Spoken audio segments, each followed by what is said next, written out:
Chapter 2043. Don Stevens' subordinates did not know Cynthia's specific details. All he knew was that this was a middle-aged woman for whom the boss required strict supervision. As for her surname, where she came from, and what background she had, this person knew nothing. Therefore, when Cynthia got furious because of the dumplings he kindly brought, he immediately became a little angry, feeling that he was kindly feeding a vicious dog that barked. Cynthia didn't think that Alex, one of his subordinates, spoke to her in this tone, suddenly becoming angry. She pointed to the other's nose and sternly said, "Do you know who I am? How dare you talk to me like this?" The other party gritted his teeth and cursed, "I care who you are, you insult the dumplings my mother made for me, and I can't get rid of your hatred if I don't strike your fking mouth."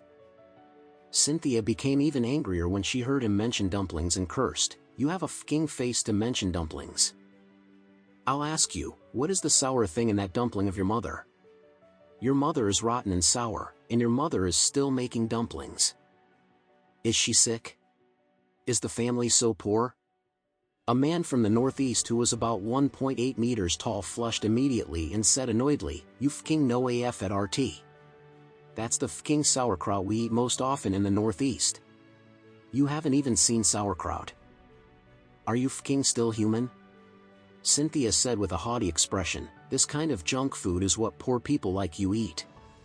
After that, she took the dumpling and threw it directly on the opponent's face. Cynthia didn't care about the dumplings scattered all over the place.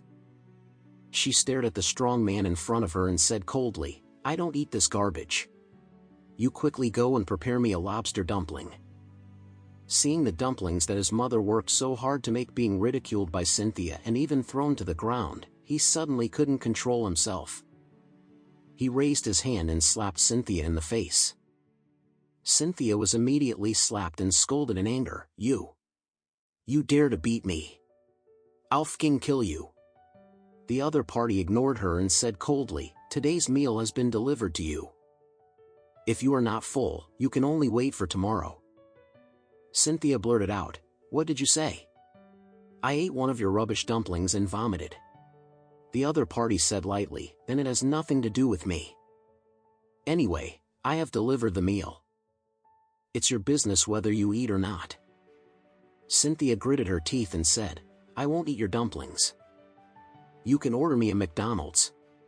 When the other party heard this, he roared angrily, "You fking don't want your face.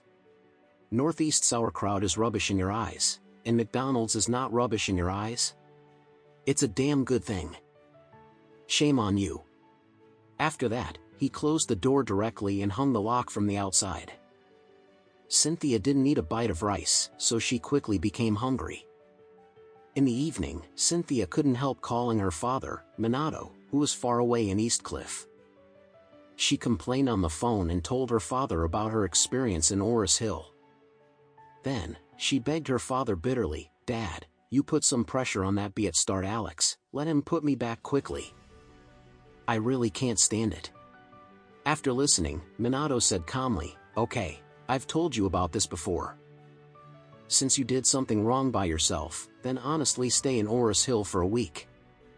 Cynthia choked and said, "Dad, I really can't bear it anymore. I don't know how to live this kind of ghost life. I didn't even stutter all day today. If this continues, I will be driven crazy."